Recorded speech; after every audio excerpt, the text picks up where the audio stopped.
Welcome to Pages and People, an inside look at Baker Bookhouse. I'm one of your hosts, Pete McGowan, and I'm glad you've joined us for a new episode and a little bit of a new format today. We had several conversations we recorded earlier that we didn't want you to miss, and today we're featuring fiction author Dana Mentink as she opens up about Fire Mountain, the first book in her current Elements of Danger series. Joining the conversation today are Chris Jagger and Sue Hecht, who bring their own insights and questions along the way.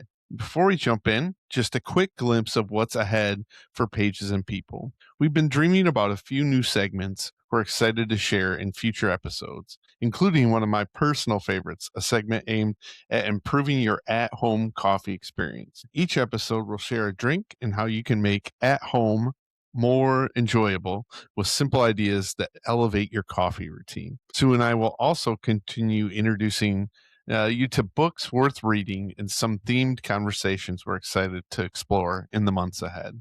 But for today, let's go straight to Sue, Chris, and Dana Mentink as she shares about the opening book in her Elements of Danger series. Why write a heroine that is like just steps up? I mean, not a lot of people do that.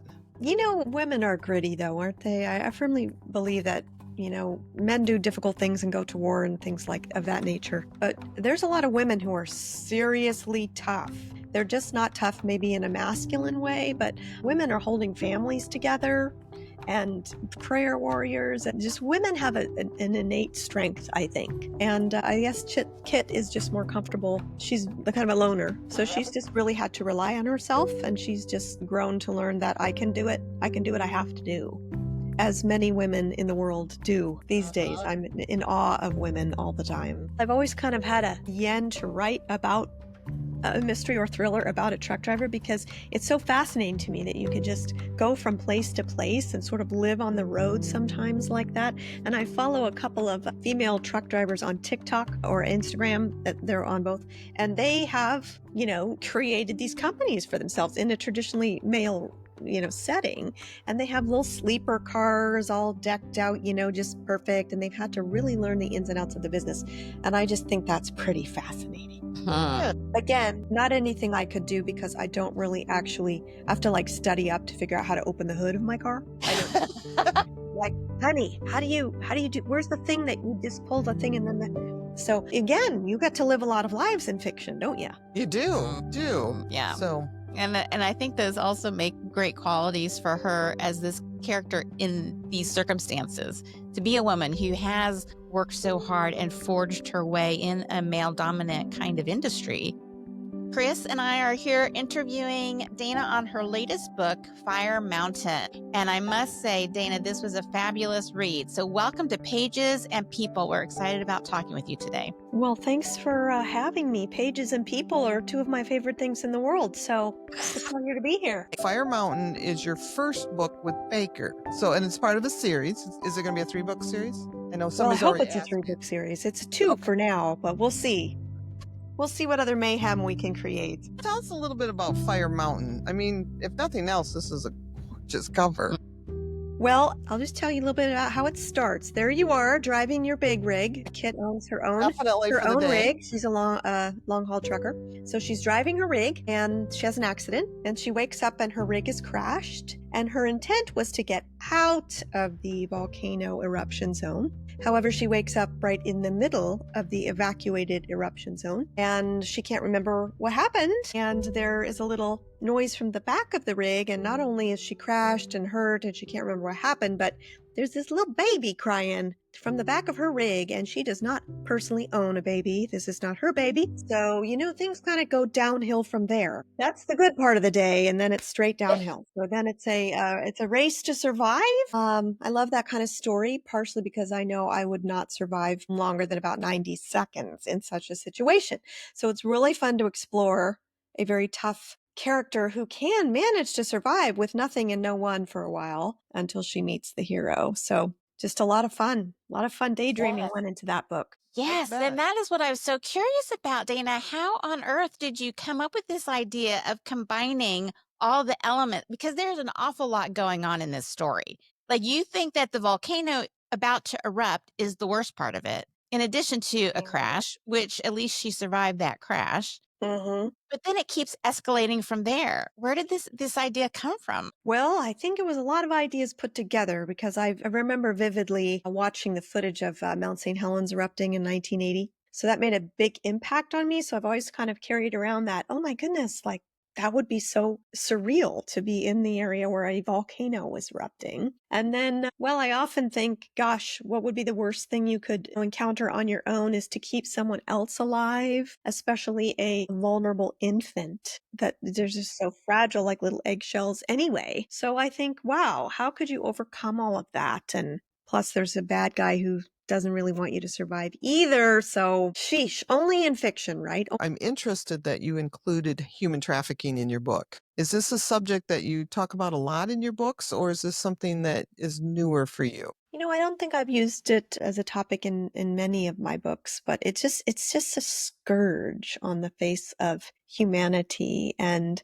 the United States is unfortunately feeds that scourge. I can't think of a greater evil than that. Okay. So it's just been on my mind lately and my heart, and I just felt that's what we needed to talk about there a little bit. Yeah. And I appreciate it because, the everyday Joe, we don't always know when we run into it. I mean, Mhm. Kit didn't. She had no idea what's going on. Part of it was the accident, but what you read about in the first few paragraphs there, but it gives you a little bit of awareness to that. So thanks for including it. Well, we like to think that that happens in other places, in other parts of the world, but it's very, very prevalent here in our country.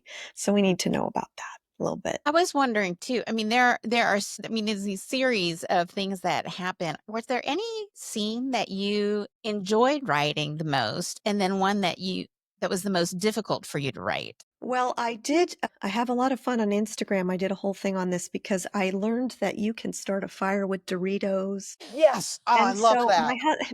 So that's my a real husband thing. is right. My husband is a retired fire marshal. So I came home with a bag Interesting. of Doritos and some matches, and I said, "Go in the backyard, honey, and set a fire." He's like, "Okie dokie, honey." And off I went with my Doritos. So it was really fun to find out that it really does work, and then to write that scene where she's just, exultant. I am woman, hear me roar. I made a fire out of Doritos. Resourceful, right? So Yeah. that was really, really fun just to write that scene. Yeah. I had a blast. I guess painful would be the whole topic of forgiveness is very important in this story. And Kit's from a family where her mother's very religious, yet she cannot forgive the father Right. for a sin that he committed, even though he asks her to. So that's painful to me because that's just such a human thing, right? We want to preach forgiveness, but we find it so hard to do ourselves. And that just was a real struggle to write it so that it expressed what I was really wanting to say. Hopefully we got close. And I think those are important things to remind us of, even if we don't struggle like mom did, was such a major thing that happened, that letting those little ones go too are very important, the forgiveness part. So again, I love readers that include everyday stuff like that in there, and you don't hit me over the head with it. You just include it. So Well, we're all living our lives together. Sometimes we connect in the pages of fiction, but we have this universal struggles, I think. Yeah. Yeah. We are very human. yeah. I don't always like that, but it's true. We are human, and that's important. It's important to be able to grapple with those things. Yeah. And I think, yeah, and the way that you even handled that theme was very authentic. I felt like, yeah, it showed some of that struggle and not an easy, clean path forward necessarily. Are there any Wouldn't others? it be great if there were more clean paths forward? Very rarely do we go from page 1 to page 100 and everything's smooth and yeah, that's life, isn't it? That's just a It human is. condition. Are there any other themes that you're hoping that your readers will be able to connect with in this book, in this story? Well, I think the interesting thing about wilderness survival stories is that you're basically stripped down to the essence, right? You have no people to rely on, you have no technology, you have no things. So you Uh-huh. really have to take a look at who you are and who God made you to be. And I think sometimes we don't have to look at that because we have so many other things in our lives and we aren't in those situations. So that was really precious to me to be able to kind of talk about that a little bit. Like, who are you if it's just you and God? Who are you? Who did he make you to be? not a writer or a mother or a wife or whatever. Who did he make you to be? Hopefully the characters that kind of had a chance to explore that in this novel. Who's your identity in Christ? Yeah. That was one of the things that occurred to me as I'm reading through all that they're going through. I thought it is so amazing to have the backdrop, this natural disaster, right? This volcano, because that just changes everything. Like the things you would typically rely on to get out of a tough spot are not available to you. Those resources aren't there. And because it's a natural disaster, you have all these unknown occurrences that are uncontrollable. And I thought that really added an interesting layer of complication that I think does what you were just describing in terms of kind of makes your main characters have to grapple with who are they really? Because there's nothing else to really rely on or Exactly. go to. My writing mentor, when I was first starting out, she said, things have to get worser and worser and worser. And I just always think of that like, well, they're getting worser now. There was a few times I'm like, I think when one of the bad guys caught up with him, whatever, somewhere in there, and I'm like, okay, how many pages do I have to the end? Because I'm exhausted. Right? And no, it's tiring. Those poor characters, by the end of it, they're just little shallow hulls of what they used to be. So I do have to ask because I read and then sell to customers a lot of romantic suspense. And one of the things I will say to them is, okay, this one's a little more romance. Maybe this one over here is a little more suspense. With yours, it was very easy for me to say it's equal. There's about as much romance in there. There's just as much suspense in there. How do you get that pacing to work so well together? Well, it's a little tricky in that the book takes place, most of my books do, in like 7 days, right? So that's not a realistic time frame for us to fall in love and you're my forever person, right? This is just not the way life is. I don't believe in love at first sight. So that doesn't work for me at all. So that was the tricky part, is finding the balance of discovering who we are. Now that is accelerated when you are in this crucible of it's just you and nature. We don't want it to be trauma bonding either, right? Like I'm not going to fall in love with somebody in 7 days, even if we are in a volcano.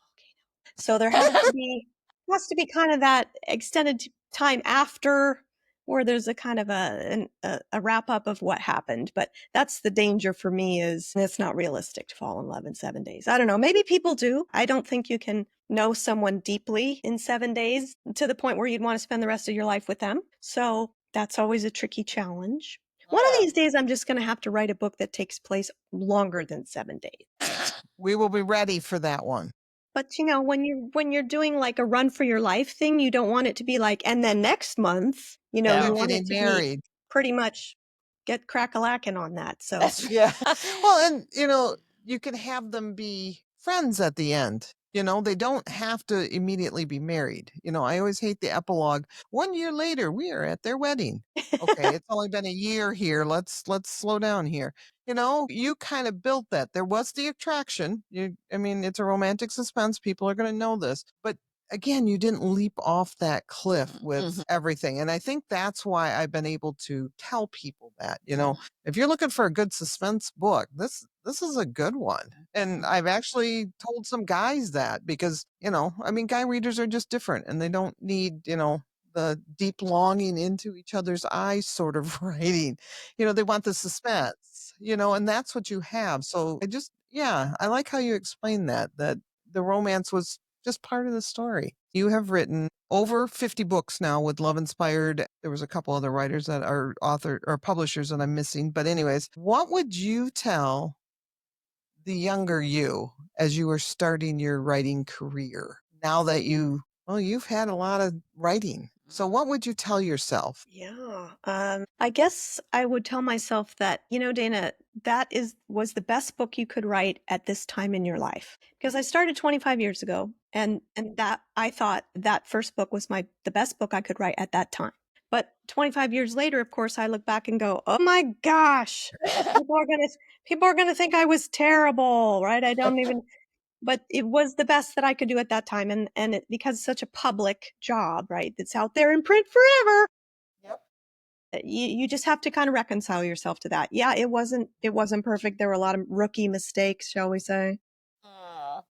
I got letters, but it was, it's what you could do at the time. I tell people, like, how was your first cake? that you Right. baked by yourself and you decorated and frosted it. And it was probably like you were really proud of it, right? But it was your young cake. Now you've baked 50 more cakes, and that one sure should look better than the first one, right? Definitely. But it takes you a while to get some perspective on that, right? Yeah. Get some. And I asked it because, we always have writers ask, well, how do I do this? And I love that. I'm going to use that. You know what? Write what you can write now. Mhm. You'll be fine later too. So thanks And for you'll sharing grow that and part. change and you'll get better. And that's what you want, right? Yeah, You want to definitely. to get better. And you're going to want to rewrite all those first books that you wrote. But hey, go on, move on. We're moving. Yep. We're not going back. We're going forward. Keep moving. Yep. That's Yeah. really good perspective. Yeah, it is. I I like like it a that you lot. shared that you got letters. I mean, Mhm. that Oh, gives yeah. all of And I us don't mind letters as long as they're not in all caps, Don't do the all caps. Right. Yeah. Yes. No, they Fair should enough. never I be. mean, Yeah. fair enough. At least you made an emotional connection with the book, enough that you wanted to write me. There you go. That's a great way to look at that. Yeah, maybe it wasn't exactly the reaction I was hoping for, but it's like that line from the Pirates of the Caribbean movie, but you do know who I am. You have heard of Yeah. my name. It may not be in the great way I wanted you to, but there you go. As long as That's you've how- heard of me, that's all I need. Mm-hmm. How did you get into writing to begin with? That's- What prompted you in that direction? Well, if you want the perfectly honest truth, I was a school teacher, elementary school teacher, and I stayed home to have my babies, and I had some real depression, honestly. I had some depression, and I thought, I miss the creativity. I miss myself. I don't know who I am other than just I'm taking care of these little babies that scream all the time. And my husband said, Dana, go do something that you love. Good So for he him. watched the screaming children, and I went to a writing for publication class. Really? And that's where I met my mentor who said worser and worser and worser. And it just kind of, God just blessed the heck out of it. I'm constantly in awe. I mean, my book just hit the New York Times bestseller list. And I never thought in my lifetime that would happen. But God made that happen not because he wants me to be so excited and prideful, but because he wants me to connect and encourage people. And he's chosen me to do that through story. And that just knocks my socks off, And connecting through stories is what humans do. Through the centuries, that's how we learned of our history, by the stories we told. There wasn't written word until, honestly, in history world, very recently, that the common man could read. So it's a gift you have that you share with others. And I love the way there's so many ways now. There's print books, there's ebooks, there's audio books, there's podcasting. People tell stories that way. There's just so much we can do to connect through story now. Yeah. Yeah. Yeah. We used to gather in the town square and listen to somebody Right? tell us stories, and now we can do it with people from around the world. So yeah, it's neat to hear you say that especially that your husband was the one that kind of go do something you love. I mean, what is something you have? Yeah, Yeah. he's my papa bear. The only thing is he's an arson investigator. He's retired. No. And when I write these amazing, like things are burning and exploding scenes, he says, Dana, that's not actually how it would work. And I say, look, you're messing up my fiction flow here because things, much more dramatic when I do them. So you did kind of hint at book number 2. Can you share anything about it without giving a big plot line away? I can. In that book, we're going to be trapped in a town where the dam is failing. There are some bad guys. There are some, there's kind of a ticking clock sort of a situation. And the hero is Gideon, who is Colin's brother in the first novel. So Great. they're linked books, but they're not, one doesn't necessarily build too much on the other. Okay. Well, then let me ask, should we read them in order anyways? Or is it like one of those you could read either one? Yeah, you could read them in order, probably, but I don't think it would matter much if you did it the other way around. Readers I just are know I'm pretty going to savvy. ask. Yeah. Will we see Cullen in this story that's going to focus on Gideon? Because I kind of was enjoying getting a You're gonna taste hear of a their little bit about relationship with each. You'll hear a little bit about him, but I don't think he's Okay, going to all make right. an appearance. Okay. Oh. Probably my favorite scene that just kind of tickled me was about the rats. I Right. just have to say that. That was just made me laugh. And maybe because there was so much other intensity around it, that little scene was just so fun. I'll give you that one. Yeah, that was I really just fun. like the siblings because, I mean, they're in the middle of a volcano erupting. All this is happening. The brother, Gideon, knows that things are happening. And then and the first thing he does is yell at him. And I'm like, oh, that sounds like my sister. I haven't heard from you in 4 days. Where have you been? Well, I'm sorry. A volcano has Yeah. erupted and I'm being chased around. And then he starts cussing, and his brother says, "Stop cussing." That's right. No cussing. There's ladies present. You must have siblings. I have all sisters. I have 3 sisters. How interesting. And So, they are someday they're beloved. I love them, but I can see us doing something like, "Stop yelling at me. I'm in the middle of a problem." You know, this is what we would do. Yeah. A lot of emotion in our sisterhood. I love that you include people like that in your books. Again, we get back to it immediately is this is life. You know, both of us are here like going, yeah, my sister be yelling at me. People can relate. Siblings, yes. Yeah, So- just show up and do what I'm asking you to do, please. Yeah, we'll talk later. And you Don't can ask yell questions. No. Yeah. Well, Sheree does know that. And my sister. Don't ask questions sometimes. It's safer. So where can people find you? Obviously, they find your books at bakerbookhouse.com, but where can they find you? Newsletters? Do you do Instagram? What do you do? Yeah. Well, DanaMentink.com is kind of the business part where you can read all about everything, all those books. If you want to know the real dorky, zany, I'm going to light Doritos on fire, that would be Instagram. Okay. I'm I also on forget Facebook Instagram. a little bit, but Okay. yeah, I think those BookBub and, you know, the usual locations, but probably Instagram is most a realistic snapshot of the craziness that is Mentink Manor over here. Well, if you're going to start Doritos on fire, I am there. It's so much fun. We did crayons too, but that's for another novel. Now, do they start on fire or are they just more like a candle? They kind of burn like a candle. Yeah. It's I good don't to think know. you probably could start a fire with them, but it's more like for, you know, Yeah. you can Just have a get little it. bit of light as long as that blue crayon lasts, and then you're in trouble. I am going to do the Dorito thing, I think, the next time the grandkids I think you are should do over. that. It's a They'll be good very- party trick. They'll be very impressed with me. And somebody told me any corn chip will work, by the way. Really? He told me any corn chip will work there because they're basically just oil, right? Corn Right. oil. That's So, true. Mhm, Yeah. mhm. so you I didn't can even think just, it that way. Fritos, whatever you want to give it a shot. Let me know how it goes. Okay. We'll try different ones and see which work better. Okay. They'll know, that way we'll know what to bring with us when we go out in the wilderness. You never know. If any children are listening, Yes. do not try this at home Oh. without a parent present. Exactly. Do not light things on fire without your mom and dad. Sorry about So- that. Dana, thank you so much. This has been a delight. And I'm looking forward to the next book. Do you Yeah. know roughly when it's going to be coming out that we should keep an eye out? I think March 2026. In the meantime, we've got Fire Mountain on sale at Baker Bookhouse, and it can be ordered online at bakerbookhouse.com. So, 30% Dana, we're off. looking forward to hearing more from you. And thank you again for joining us today on Pages and People. Well, thank you. It was an absolute pleasure. Good. It was very nice to finally meet you. Yes. Good to meet you too. And if you come to Grand Rapids, Oh, yes. you need to come by the bookstore. Okay. And Pete will Okay. make you a coffee or a tea or whatever you would like to drink. Fantastic. Sounds like an invite to me.